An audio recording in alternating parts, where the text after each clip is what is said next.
This meeting is being live streamed.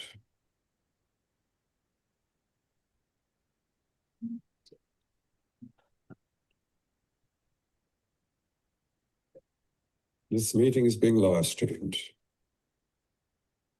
All right, thank you.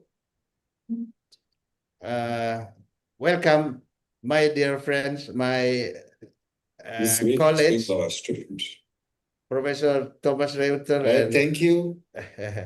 and Mr. Welcome, Graeme, my dear friends, my This meeting is colleagues, being live streamed. Professor Thomas Reuter, and Thank you.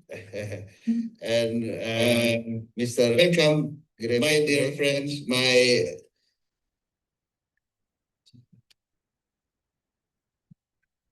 and I'm very appreciate your times, and my pleasure having you now with this special. Just I also mentioned to Pak Graeme that this is a historic occasion, Pak, for us, and then also with my appreciation for your books I bring also today, and it's the camera. It's Petani Kecil untuk Ketahanan Pangan Global, Pak, in Indonesian versions. I'm very impressed by your last page, Pak. So that's why today we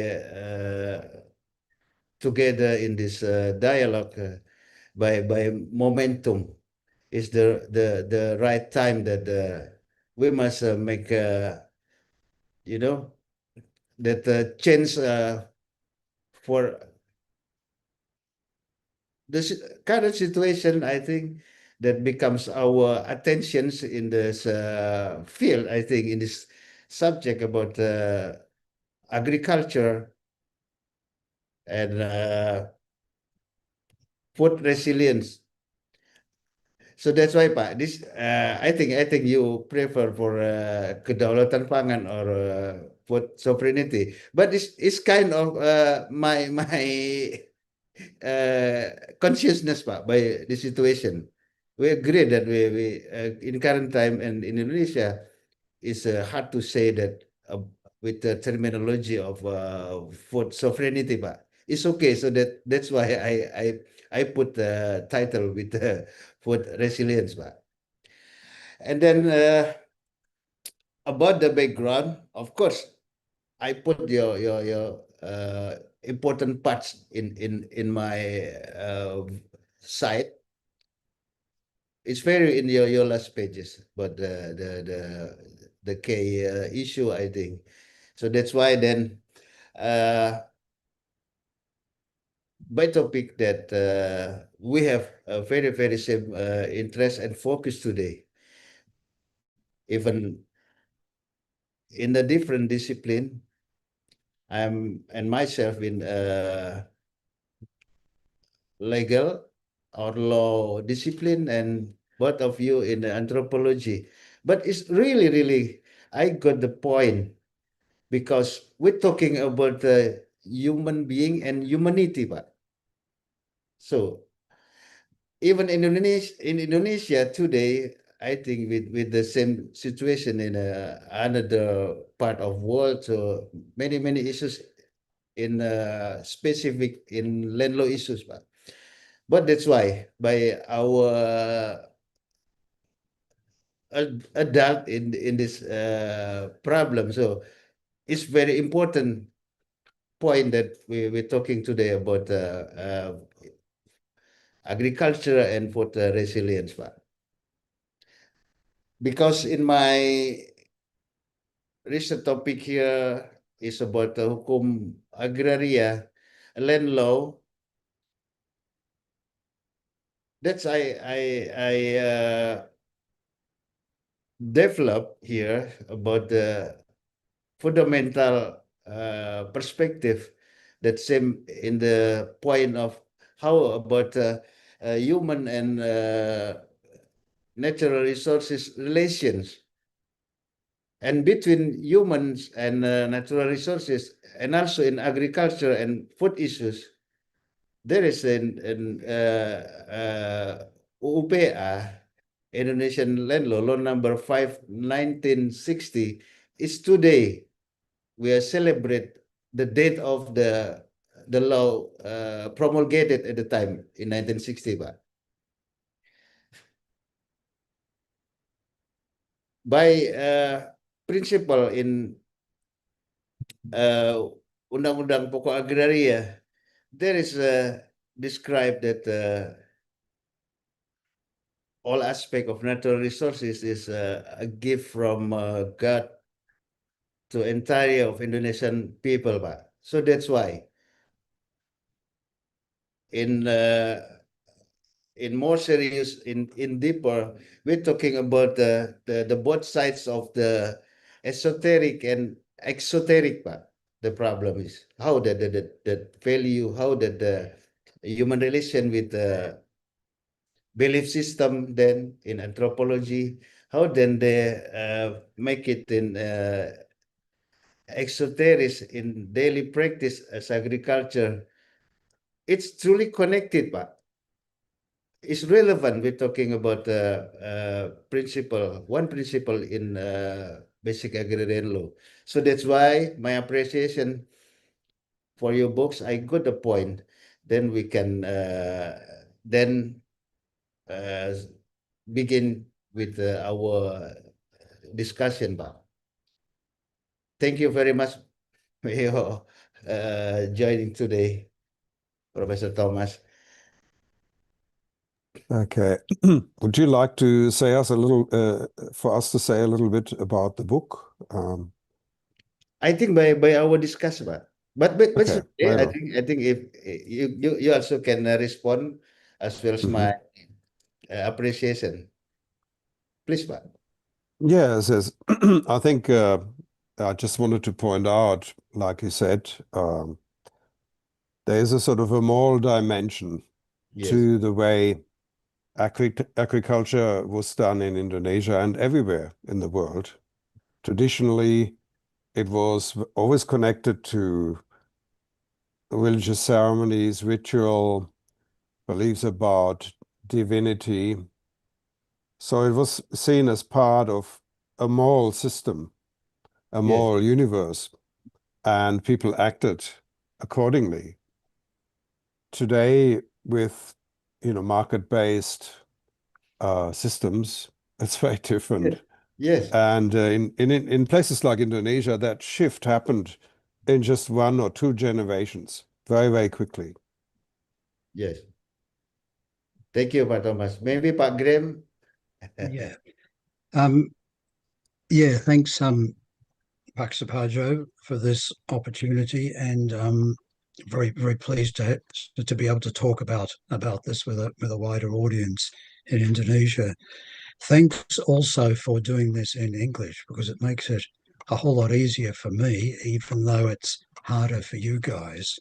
Okay. And also, I would say kami sangat menghormati generasi baru ini di Indonesia yang sering pakai bahasa Inggris, karena bahasa Inggris itu jauh lebih sulit dan rumit daripada bahasa Indonesia. Makanya kalau ada masalah pengertian, silakan jangan malu pakai bahasa Indonesia untuk pertanyaan atau bahasa campuran. And yeah, I would agree with Pak Thomas about that point about the moral dimension. And of course, the moral dimension, I mean, law begins with a moral dimension, and also often a religious dimension, particularly adat law in countries like Indonesia. So law, morality, religious belief are all very closely linked. And in traditional societies, including Indonesia, those things were all very, very closely grounded together in systems that worked very well for long periods of time. and the unraveling that we've had and the problems that we've had, in the last 50 years or more, 100 years perhaps, are very much tied up with the breakdown of those moral systems that agriculture and food production were integrated with. And law, in many ways, is probably now the way our society functions. Law is probably the strongest tool we have for trying to reclaim some of those connections. Thank you, Pak. And also, I will more about the most principle in masyarakat adat in Indonesian traditional society, that they have two principles, that communal and religious. So that's principles, but principles also then be taken as a national Indonesian land law in Law Number 5, 1960, UUPA, Pak. So that's why this I think that by two principles we can take it as a key point in our dialogue today, Pak. And also, before we move to the discussion session, I have greetings from Dean, our Dean, Mr. Parulian Aritonang. Warmest regards, Pak, from your joining today, and he also sent his hopes that then by this moment we can follow it with such any collaboration research by this interdisciplinary approach, Pak. Thank you. So then we start to our first session, I think, is with a question to Professor Thomas and Pak Graeme. Let me take as a legal scholar to know then what have anthropology found on critical problems of the agriculture, farmer, food, resilient Indonesia by your books, and more about your very, very prestigious research part. Thank you. Okay. Well, as I already said, we found that the traditional system was one based on a kind of a moral law, not a written down law. That came later. That came with, I guess, with the Dutch, with the modern Indonesian state. You had a sort of an agrarian law. That's the new version. But traditionally, this was regulated by unspoken moral understandings that people had. But there's a continuity. There's a continuity. The other thing is, I do not want anyone to think that there is a sort of an opposition between traditional Indonesia, modern West, because modernity is something that happened everywhere. It happened in Germany, where I grew up, in my grandparents' parents' generation, this shift. My grandparents, in that time, there was still Gotong Royong for harvest time and all that. All these kinds of rituals for planting and harvest, all that sort of thing, very, very, very similar to Indonesia. It's not that modernity is a Western thing. It's happened to all of us at slightly different times, Yes. and at different speeds. In Indonesia, it happened very, very, very, very fast. Now, the other thing is there is another dichotomy that I want to oppose, and that is between social life, legal systems, and economics. And the idea that has been promoted in recent decades, maybe since 1980, with the rise of neoliberalism, that economics is a lawless zone. Mhm. In the name of freedom, economics is said to be not requiring any morality. In fact, it's all about shareholder value, competition, Yes. survival of the fittest. It's a law of the jungle. And ironically, a lot of these people cite Adam Smith, Yes. who was a liberal economist, but not a neoliberal. Yes. But Adam Smith himself, his first book was about the moral foundations of economic life. Economics cannot exist without morality, without law, without a legal framework. You have to have regulation, or you get market failure. Yes. And if you look at what's happening today in Indonesia, you see that kind of market failure.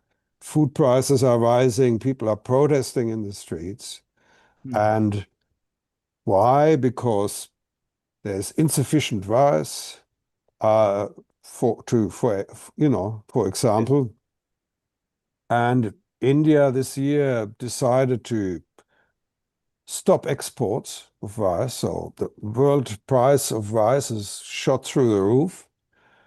And there are the consequences. And it's also the consequences of marginalizing small farmers, the ones who produce rice in Indonesia economically, because they're not very powerful politically. So they've been marginalized. And so that's undermining. So you could say a lack of regulation, a lack of sensible regulation undermines food sovereignty or food resilience, as you call it. Graeme, do you want to add to that? Yeah, thanks, Thomas. I'll take a slightly different. I mean, your question, Suparjo, was about what we found to be the critical problems, and very briefly, going right back to the start of our research, really the basic problem. If you look at it from the bottom up, from the point of view of farmers, the basic problem is this imbalance between the cost of production and the cost of living also, and the sale price of your produce, especially rice, which is just always kept down. And that basic imbalance, economic diseconomy, is the problem with agriculture in Indonesia from the point of view of your individual Pakistani. And then lying, behind that, I suppose, is part of it is the result of government policy. Part of it is the result of value chains, supply chains, which are controlled by middlemen and farmers have very little control over. You've got rice markets, national rice market, that is controlled by cartel, or you might say a mafia beras. Yes. You've got a fertilizer industry and government fertilizer monopoly on the fertilizer industry and the subsidies and the way in which that distorts the fertilizer market, distorts it against small-scale producers and distorts it against organic and non-chemical fertilizer.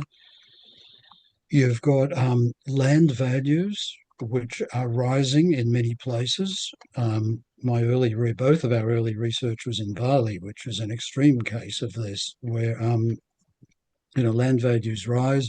Land is being converted all the time from agricultural use to in the case of Bali, tourism facilities. In the case of Jakarta, housing and office buildings. And so this leads to a whole complex where you've got the farmers are older and older and older. Young people don't want to go into farming. Farmers are part-time. They're not full-time committed professional farmers. They have very little incentive to improve their land on a sustainable basis. And, the list goes on, but some of these problems are obviously related to agrarian law, but the ones to do with land. But some of the others, like the rice markets and the fertilizer monopoly, they're also related to law, but different kinds of laws. So we need to start, agrarian law is important, but we need to look at it. If we're looking at agricultural problems, food security problems, we need to start from the actual problem in the real world rather than arbitrary categories of law and regulations. This is the way anthropologists think. Start from the problem. Don't start from agrarian law. Start from the problem, and then agrarian law is part of the solution, but other kinds of law are also part of the solution. Right, Pak. So I got points from both of you, from Pak Thomas and Pak Graeme, that in my insight, it's about how that this state and the policy itself, how that in our visions, and also I found in your books that we cannot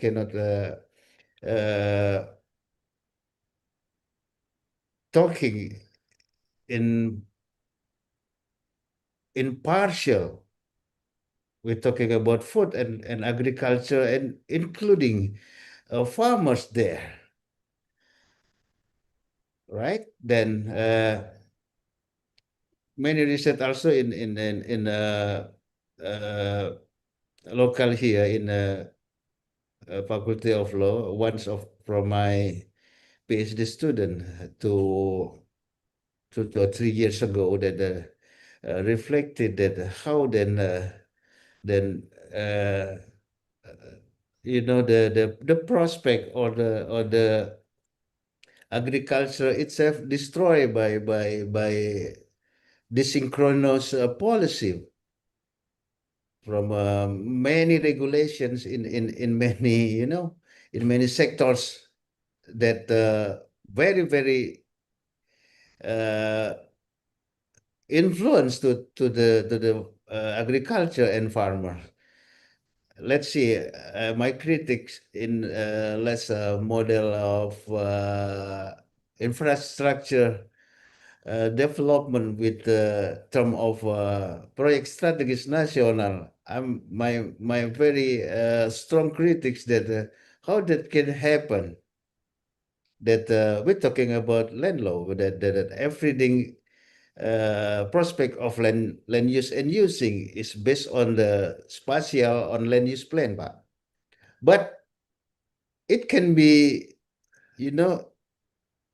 eliminate with the new reason of whatever infrastructure project is about toll road, and I don't know, is many that it can eliminate, and it suddenly can change.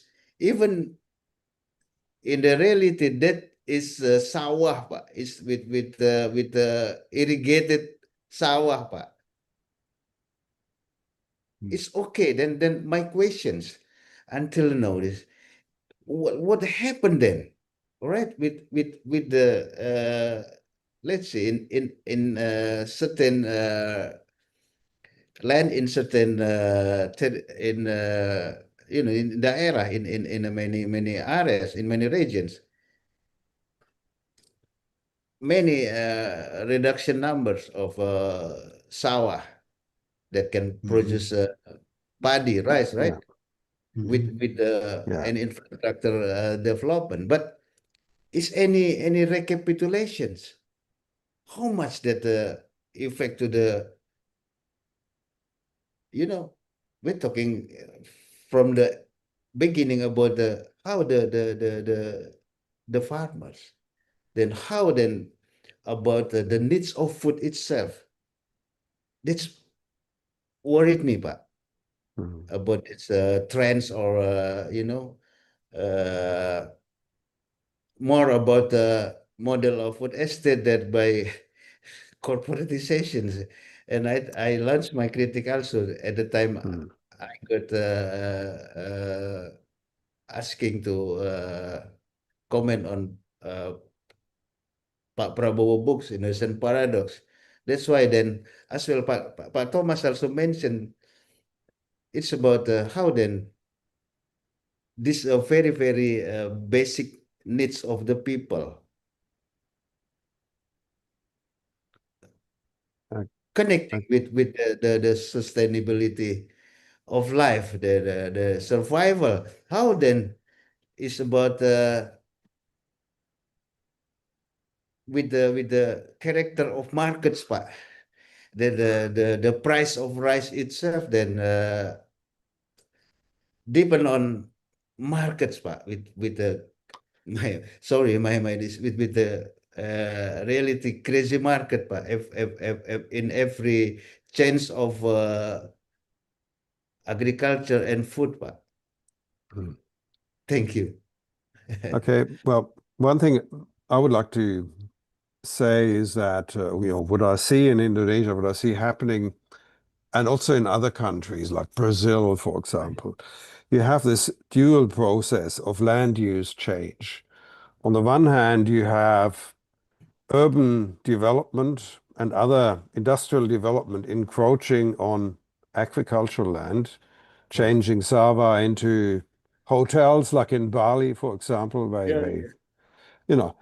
Then, on the other hand, you have natural protected land, forest, being encroached by agriculture, being cleared, forests being cleared to make room for agricultural land. So you have the push from one side, and it's then a push on the other side to find new agricultural land, and the first victim is nature, the natural environment. And there was a very interesting display of the consequences in Bali. Just recently, there was a huge flood, and there was Yes. a study done on the protected land, the forest protected land, Hutan Lindung, Lindung, yeah. along the River Ayun, which is the biggest river that flows down into Denpasar. Yeah. And off I think it was 15, I don't remember don't quote me on the numbers, but something like this, something like 15,000 hectares, maybe Graeme remembers better, but that's supposed to be protected forest. And there's only really a few hundred. When they looked how much was actually left, only a few hundred hectares. So the protected land is not protected there. So there's corruption, there's, Yes. permits given for development projects that should never be issued. Yeah. And things like that. And if you look in Kalimantan, I've done some work there, same, you get corrupt officials who will give logging licenses even though they contradict what is what are the rules that are made in Jakarta. On the ground, it's a different story. So, Yeah. and the same at the other end, you get agricultural land converted against Yeah. the rules, against the zoning rules. So Yeah. the whole process is not accountable. They're not enough. Yes. There's no really strict observance Yeah. of the zones. Yeah, that flooding in Bali, the analysis that has been done so far that that Thomas was referring to just now, it basically says the whole thing. The whole disaster is actually a disaster of failure of law, failure of regulation, or more importantly, failure of actual enforcement of the law, because this was just all of this was caused by development that was not supposed to happen and should not have been allowed to happen. And so and I'm sure it's the same thing in Brazil. I'm sure it's the same thing where all of these processes are happening. In many ways, you could I think of them as environmental failures, but in many ways you could say they're failures of law, failures of regulation and enforcement. But the other thing that Thomas mentioned about, encroachment on agricultural land is pushing agriculture out Yes. into the rainforest, into the into places that it shouldn't be. And the argument is always, well, we need agriculture, we need to feed the world. But then that raises the question of what sort of agriculture, what kind of agriculture, Yes. what is it actually producing, what do we actually need, what is this, what kind of agriculture, what is it producing, and in what way is it being carried out? And then you start to see, it starts to look different, and you start to realize, well, actually a whole lot of this agriculture shouldn't be happening anyway, because it's producing beef for American hamburgers or soybeans for feeding, cattle or whatever it might be. And of course, palm oil. Well, In in Indonesia, palm oil is the classic case, producing essentially an oil that's a major component in a lot of junk food. And sugar, of course, overproduction of sugar, but then far be it from me to tell Indonesians not to eat sugar. Yeah, but so that's since of beginning to the change of the in agriculture itself, then it's terrific. But how then agriculture destroy agriculture itself, right? Yes, the same point. I think I got the point that in current time, lesson learning is then if everybody have a idle try money, but even the local government, even they oriented to get more and more money as the idle tree, right? So then for forgotten that this character of ecological social harmony, as well as in our key point today, it's no problems. So, and then the many disasters, it's not a common flood happen. So with the here is with the banjir bandang, Pak, big floods, because the ecological itself is already destroyed by distortion policy, and this but with also asymmetric in practice any regulation or and the principle of natural resources or ecological management is far away with the money adultery, Pak. Thank you, Pak. Yeah. In this point, then we come to the next of beside the several issues with the as well our talk. Then maybe to Pak Graeme. First, then my question about as well as in land law discipline that I say the Tata Bumi law here is a new terminology I use here to give a fundamental perspective, Pak. We cannot talk only about land, urban land, agriculture land, without we understand that the land itself is a part of earth, Pak. So, of course, in my discipline, not talking directly to the physical of the land and of the earth, but in a value, Pak. Right? In value, what is earth? What is character of earth?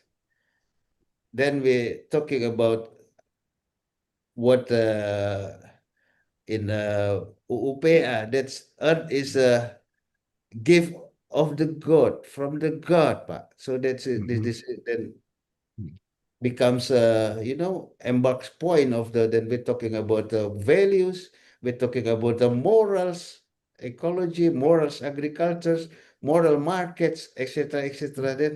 Then how then the issue, of course, in land law or Tata Bumi regarding land ownership on farmers, of course, land use, and then sustainability issue problems, and how impacts to the to the agriculture itself, farmer itself, and at the end is on food resilience Indonesia, Pak Graeme. Yeah, thanks, Suparjo. To be honest, land tenure and agrarian law are an area of the, as you can see from our book, we haven't actually looked at very closely. But it's obviously, for various reasons, but it's obviously extremely important because, land underlies everything in agricultural economies. And as you said, ownership of land. Well, land tenure, land underlies everything. Yes. And in all of your traditional agricultures, the moral economies that Thomas was talking about, they all place land at the center of it. And traditional people, masyarakat adat, orang asli, indigenous people all over the world, Indonesia and everywhere else, the central thing is land. The basis of everything is land, and that's an ecologically and scientifically sound place to start from also. And as you said, your Indonesia's Undang-Undang Pokok Agraria, which I was looking at today, and you were just quoting just now, refers to land as a gift from God, and that's his national law of a modern country, which is essentially stating the same thing as indigenous people have been stating for 200,000 years, placing land, viewing land as a gift of God, and the sort of the foundation, the dasar, the infrastructure of everything, of life, not just of agriculture, but of life. Yes. Land and to some extent water and air and the other natural resources. So, and it's a good, reading through that law, it's a really good law actually, because it's very clear also that land is a common resource. It's a gift from God. It's a common resource that belongs to all of us, and it should be used for common benefit of the entire community, of everybody, not just for private profit. So, I think this needs to be the starting point. It's the starting point for traditional agricultures everywhere in the world, but it needs to be the starting point, I think, for studies of Hukum Agraria also, for legal scholars. But defining what these common interests are is not always quite so straightforward, and so this is where the kinds of local grassroots studies that anthropologists do can start to help inform legal approaches. Most of our work has been in Java and Bali, but I think where land tenure has been, quite radically transformed over the past couple of centuries. But where it's most important and where it's most obvious is in the situations of conflict between masyarakat adat communities and large-scale estate developments, in whether it's in Papua or Kalimantan or wherever. And that's where you see this breakdown, I suppose, of that moral economy of land, which the local people, the masyarakat adat, are still trying to work from, and they're being encroached upon by this alliance of huge corporations and government, which are basically ignoring the fundamental premises of the undang-undang pokok agraria. It's like it's been forgotten. So I wonder whether the time has come for Indonesia to maybe revisit that agrarian law, revisit it, rediscover it, clean it up, put it up on the wall where everyone can see it, and then maybe think about how we want to revise this. Do we want to follow it to the letter, or do we want to revise it to bring it into line with contemporary conditions? I'm not sure whether that's the question you asked or not, but that's what it seems to me. Okay. But let me then I ask to Pak Thomas that I read also that one of your book in Bali that how then anthropology convince us and peoples in Indonesia that how that the traditional system in Bali with Subak is for my side that is about how then they can manage the soil, the land, and other natural resources such as waters and climate, etc., etc. That how then Pak Thomas can convince that even with the existing knowledge, the traditional knowledge, we can sustain, Pak. Yeah, that's the question. I mean, I think ultimately, if we start from the assumption that all land is a gift from God, it's a sacred thing. We have to treat it with great respect. We cannot alienate it. We cannot destroy natural ecosystems without a strong moral justification. Then the justification is that we need to eat. We have a right to exist. We human beings, we have a right to exist, and we need to eat, and we need healthy food Yes. in sufficient quantity. And that's very important because we've departed from that principle. Not just the big corporations who, like most of the land that's being cleared, most of the forest, it's not for human food. It's for palm oil. Some of it is used for biodiesel. And it's about money and exports, export earnings. It's not about kedaulatan pangan at all. They're not growing vegetables. They're not growing soybeans for tempeh or something. It's not like that. It's all about export and money making. And the same with the small farmers, like where I worked in Bali in the mountains. People were subsistence farmers. That means everyone grew everything they needed. Yeah. So everyone had this kedaulatan, this food sovereignty. Even each household, let alone each village, there was hardly any specialization. So they were full spectrum subsistence farmers. And now that's gone, it's gone. And why? They've all been taught by the government to try and make more money. And they themselves discovered a need for money because they had to pay for their children's schooling, transportation. These days it's, to recharge your HP and whatever. So they moved from a subsistence economy to a cash economy, and they had to make money. And so now they're all growing citrus fruit, maybe still a little bit of coffee, but mainly citrus fruit, some novelty crops like, avocados or mangoes or, but to be exported to Singapore, because it makes more money. And they don't think anymore about the moral justification of farming, to feed the people. Yeah. People have stopped caring about that. Then the moral justification for agriculture is now how to get rich quickly. Sure. And or at least to get by, so that's a very different, completely different approach. And the problem is the consequences are ecological, but it's also public health.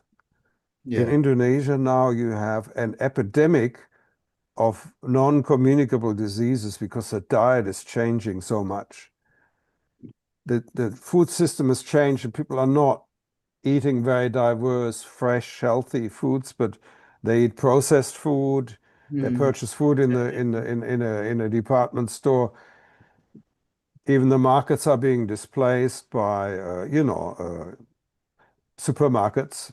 Yeah, Yes. so the wet markets that used to be in every town Yeah. are being displaced. So it's changing the way people eat, and their health is also heavily affected. So it used to be that people died of infectious diseases in Indonesia. Now they die from diabetes and heart disease and things Yeah. like that. So not to And mention also, cancer. yeah, Yeah. and another issue, I got to learn a lesson from even in the origin of the, with the big change of junk food, right? They have in the origin country itself, they have a specific regulation that it must be take distant from any of schools, right? Yeah. Yeah. It's many kilometers. But here, in front of the school buildings, is many, It's kind of pizza, it's kind of, or hamburger, or it's very, very big question. How is this government, so from central government to the local government, can protect the children in this in elementary or schools that they can avoid what Pak Thomas mentioned us. So that's another.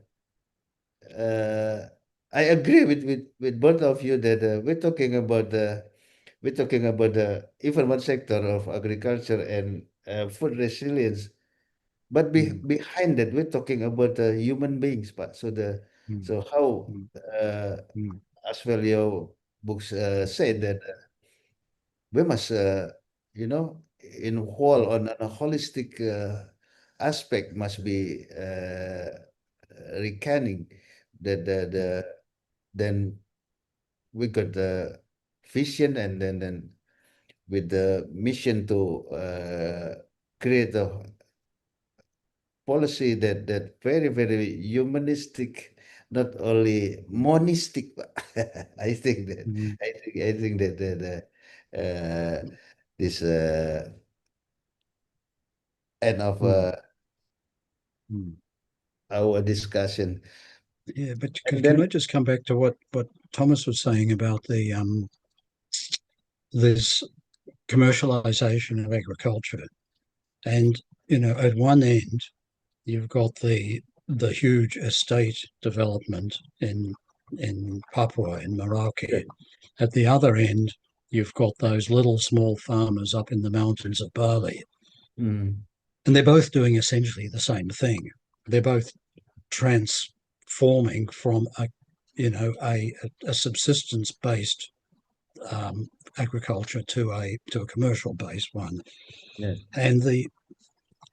And then we got off onto the junk food thing, which is one consequence of it. But the other consequence is there's a loss of protection for the land, for the Ibu Pratiwi, for the gift from God. The gift from God gets neglected in commercial citrus development, and also in that high-powered commercial development in the estates. So the gift from God which is enshrined in New Zealand law, in Indonesian law, that gift from God is being abused, it's being neglected. That's one. And the second one is the other victim is food security. Because when the citrus crop fails, or when the when the citrus crop gets a disease, or when the price of citrus drops through the floor because everybody's growing it all over the world, then those guys up in those villages in the mountains they can't eat citrus. They can't live on citrus, just like they couldn't live on cloves before, or they can't live on coffee. Their basic food security or food sovereignty, whatever you want to call it, is gone. They can't survive. So they've lost out big time. And also their land's probably so degraded that it'll be very hard to get back to a decent subsistence farming.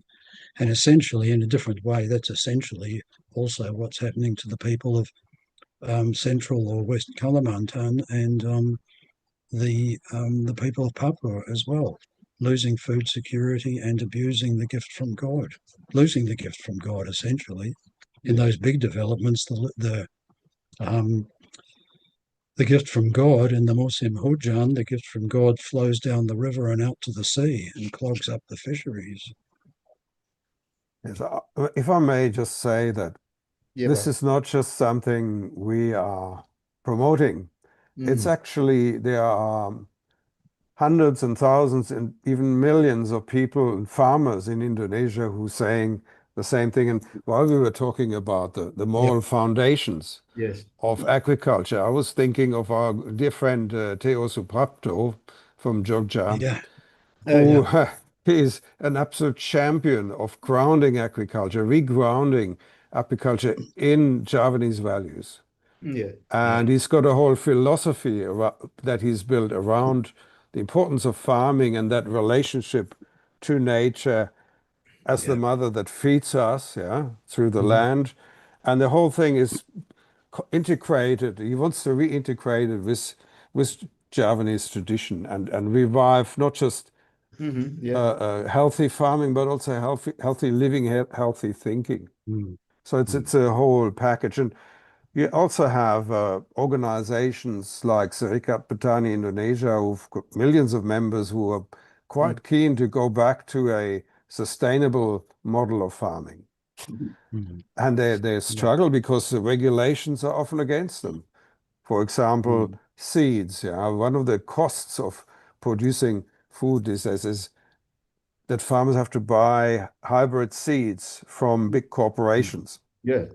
And they don't need to, really. They can keep their own seed. We have wonderful traditional varieties of rice and everything else in Indonesia, but you're not allowed to keep the seed as a farmer. It's actually forbidden. And they've had legal battles over this to get the right to actually even share the seeds amongst each other. So that's absolutely directly the law directly undermining kedaulatan pangan. So and that law, I don't know what that law is, but it probably contradicts the principles of Undang-Undang Pokok Agraria, which is all about the land and its resources are to be used for the common good rather than private profit.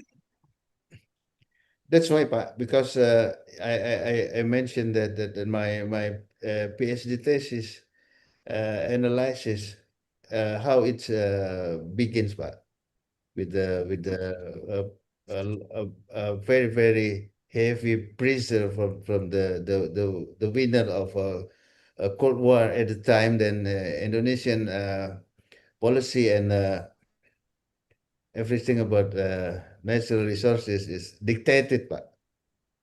Then, then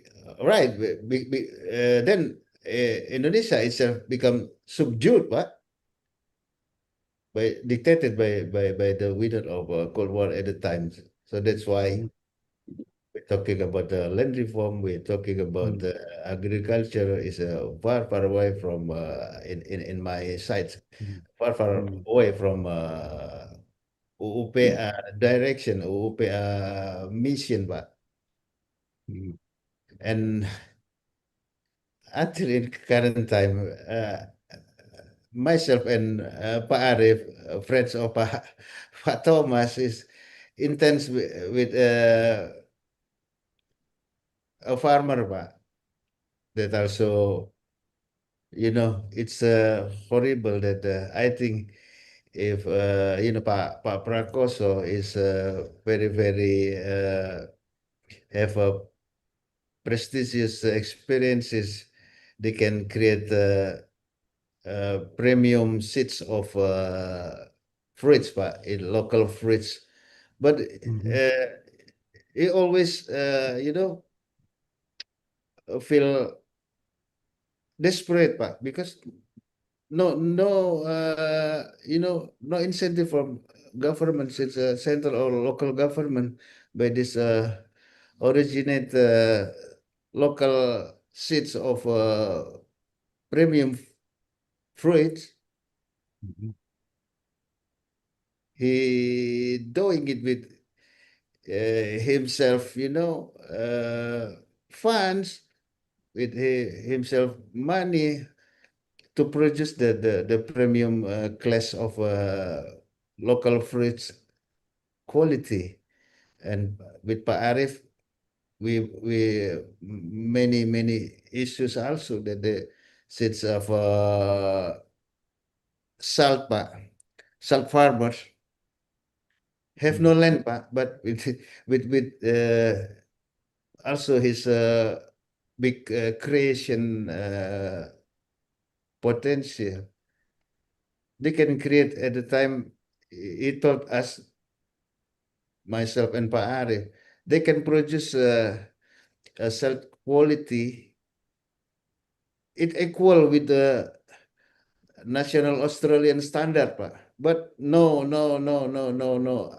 attention from even from local government in somewhere in district in East Java, and even President Jokowi itself also meet him, but no progress, no development until myself and Pak Arif visit at the time, Pak. That's why, so that many things that then becomes our next topics, Pak. That we can find any synergies between anthropology and law, Pak. But let me hear, and we are in legal scholar here can get a clear stream and knowledge. Then how then any synergies between anthropology and law from the anthropology perspective can convince us that we can make better. Beside, I put again from your last page of book, that this is a become let's see, in academic campaign, that this is a momentum, that this is a time how to give a reminders for many parties that as a stakeholder, this agriculture, farmers, and food resilient, Pak. Okay, I'm not entirely sure what you are pushing for, but I think where anthropology and law meet is in policy, when it comes to policy, because anthropologists can really provide insights into what the problems are.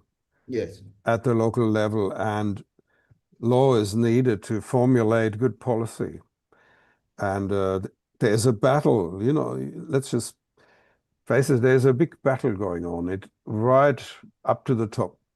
If you look at the Food and Agriculture Organization, the FAO of the United Nations, even there you can see the battle between the economists who are in favor of, big agriculture, big corporate-owned, corporate-controlled production, and then the people who are saying, no, we need to support small farmers, community-based, moral principle-based agriculture.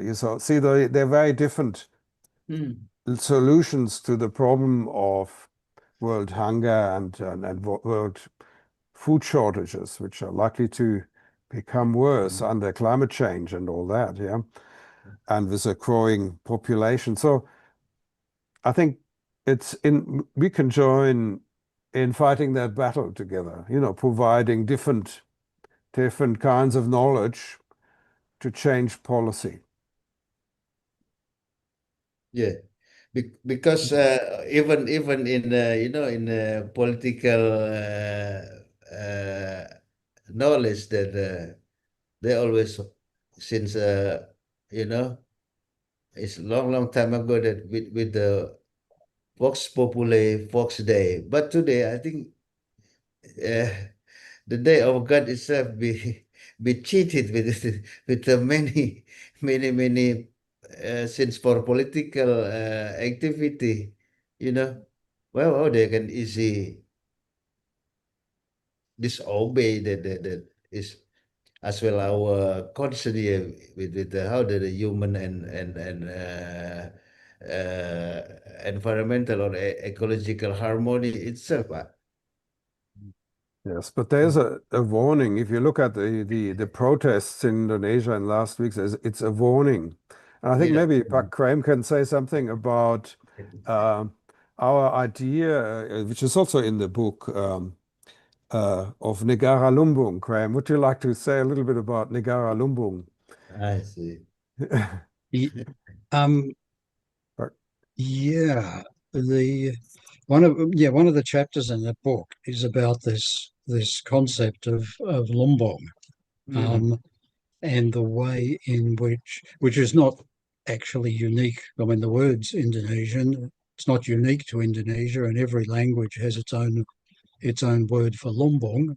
In English, we would call it a barn or food storage facility of some kind. But if you look, if you go right back to the village level, right back in Indonesian history, and if you go down to the anthropology at the village level, there is a very, very deep culture across Indonesia of communal, collective food storage facilities at the village level, at the level of the village, at the level of the kerajaan, the kingdom, at the level of the kabupaten, whatever your political structure is. Indonesians have, not only Indonesians, but people have always stored food ever since agriculture started, particularly grain agriculture. They've stored food and they've stored it collectively. And again, they're doing it collectively because it's for the common good. And so if someone's hungry, there's food for them. Even if my crop has failed, maybe you've had a better crop this year. Maybe if our village had a flood, your village, is better off, that sort of thing. And so there's the issue of political legitimacy that goes with providing that well, that's food right. security. Absolutely. Political legitimacy going right back to Majapahit and Mataram were always based, and further back than that, and of the small little kerajaan in Bali. Political legitimacy was always based on being able to ensure food security for the people, for the population. And of course, as we saw, in the protests, whenever the price of rice goes up in Indonesia, there's nothing the government is more afraid of than the price of rice getting out of control. That is the scariest thing of all for the government. But that culture goes all the way up. And I mean, that's what Dialog essentially is. It's essentially a national level Lumbung system. It's been corrupted, it's been commercialized, it's had all sorts of things happen to it, but the basic idea is that it's a national level Lumbung. And then when you look at Jokowi's rhetoric about the Meraki project in Papua, it was all about Lumbung Pangan Nasional. And so this culture of Lumbung is it's deeply embedded in Indonesian thinking, and it's good. It's a healthy one. It's a healthy and sane and rational way to be thinking, but it needs to happen at a collective level, and the government at all levels needs to lead that and do it in a way that reflects the gift from God, if you like, that all the food comes from, and the need for everybody to have food. But yeah, going back to the anthropology thing, agrarian relations and agrarian law were absolutely central to the farmers' movement and the national politics of the 1950s and the 1960s. I think we can talk about these things now. And they were also absolutely central. Well, they were central to also to Sukarno's attempt to pull the country together. Very different vision from what came later.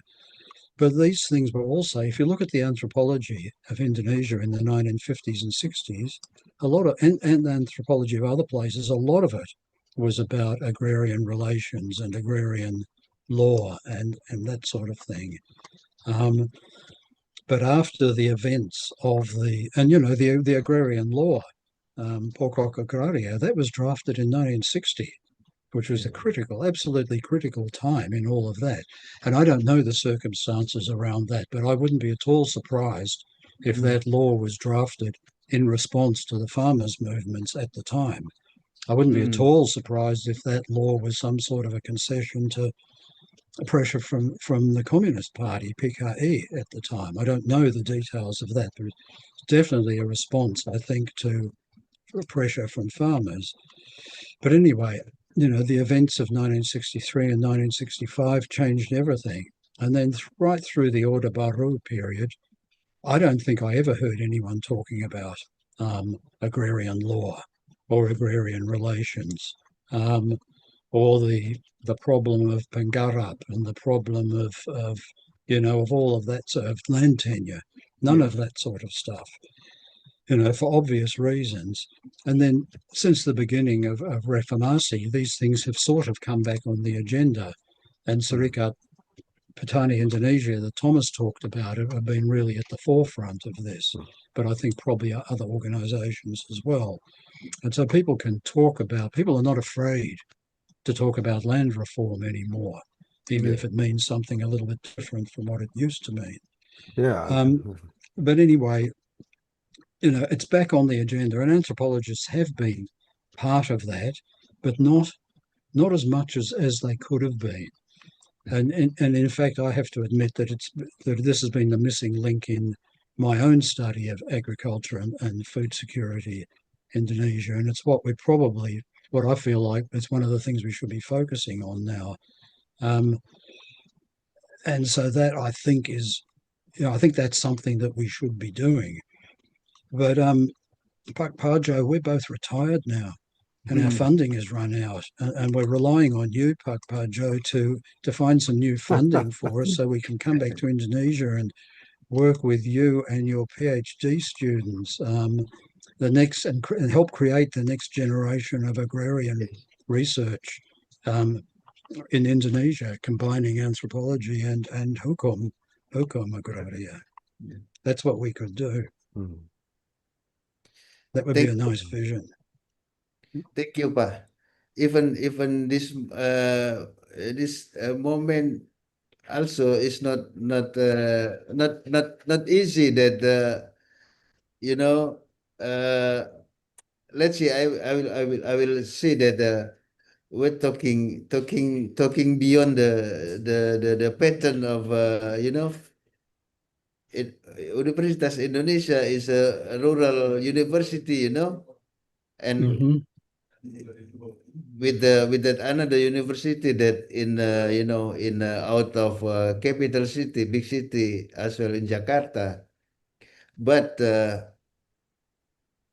I am myself confident with both of you that we have some vision that from the point of human being and humanity as well. Yeah. It's not it's conditio sine qua non in legal terms. It's absolute needs of human being, Pak. We're talking about agriculture and food resilience, food needs for we cannot survive without the security of food we can get, and also with the principle of social justice, how then can it's spreading over that how that the weak lower people still can survive and life, with this is the point that how that we can share the values today with the public, and also good if any government or also hear what we're talking about. I think this is historic moments, I think, today, Pak.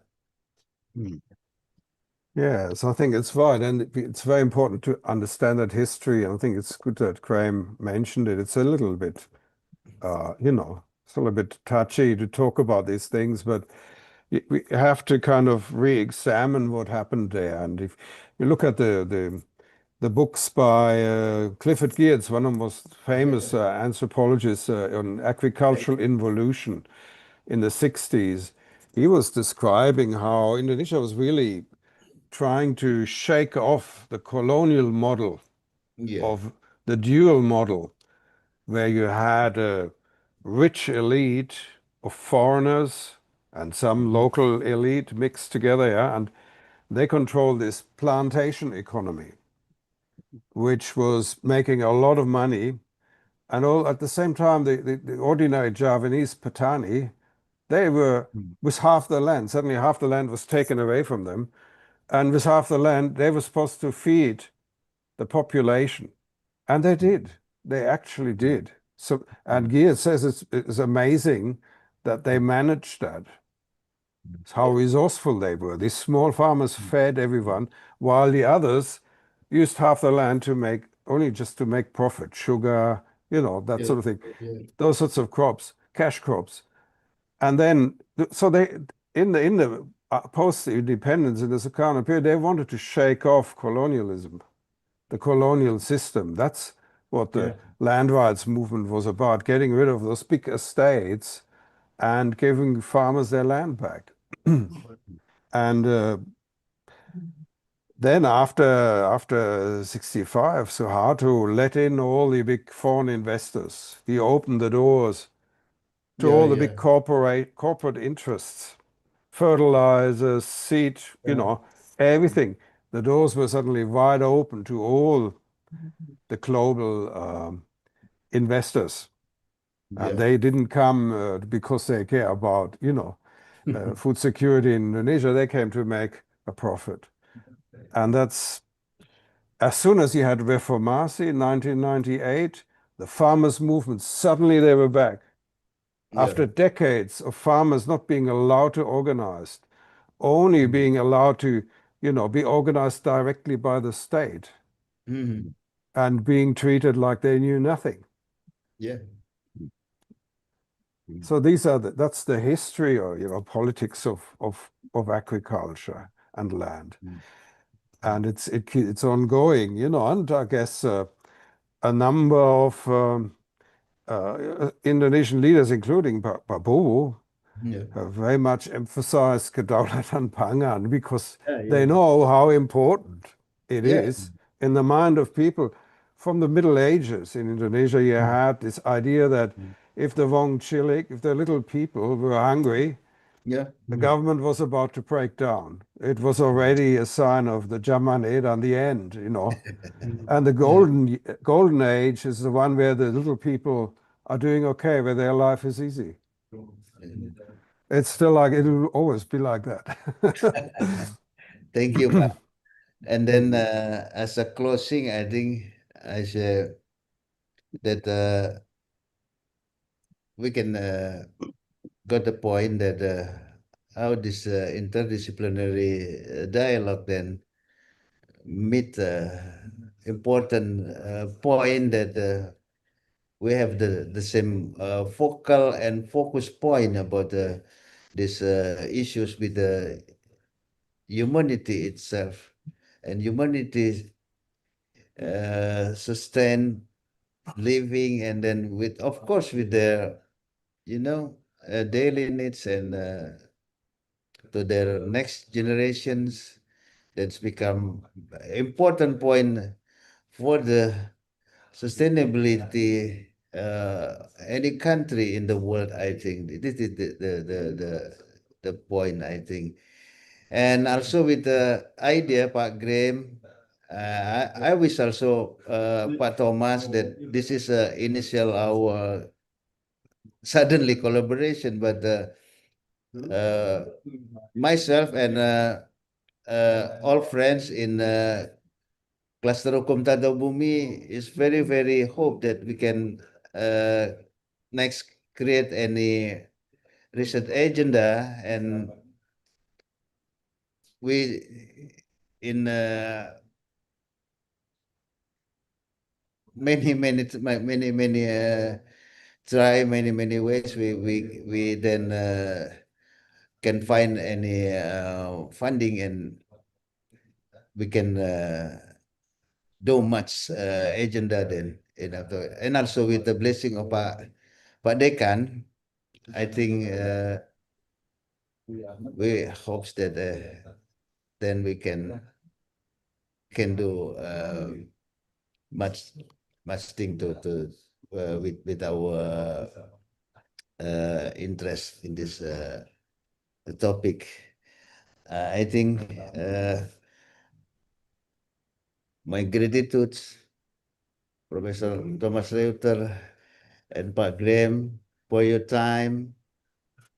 This is let me say, this is a historic moment for, at least for myself, and I have to both of you also feel the same, that this one of enlightenment by this situation, but even for academics, for government officer, government in any agencies of government, then rely on that we can live. If we lose our voice, we out of our origin character as God creator, that God create rules and harmony. Of course, we can create any ideas in our thinking and in our agenda, but how we can keep closest distance, not more far distant, with the harmony, as well as God created for us to keep harmony in our life in this planet, I think. Thank you. Have a nice day there, Pak Graeme. Thank you Pak very Thomas. much. Thank you Thank very you, much.